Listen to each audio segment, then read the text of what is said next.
The big issue about measuring video is to be able to tap into information about what the programs are.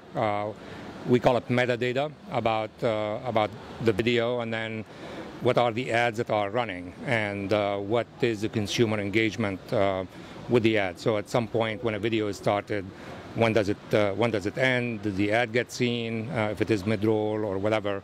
So those are the statistics that we're focused on.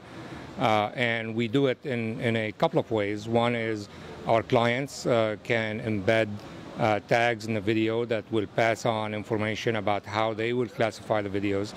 But we also are building within our software audio recognition codes that will basically identify what the content is and attribute it to the right users so you can measure it.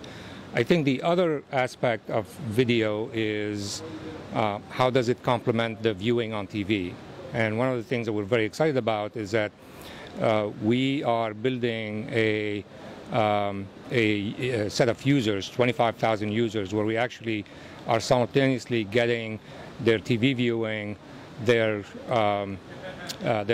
online video viewing, and their mobile viewing. And so for the first time, we are catching the proverbial 3 screens, which is I think very exciting, because for a lot of the content creators right now they only sort of get credit on what happens on TV. If there is a syndicated show or whatever, they get credit for the ratings on TV, but to the extent that that happens on the internet, they want to be able to count that as part of their audience, whether it is mobile or whether it is on TV.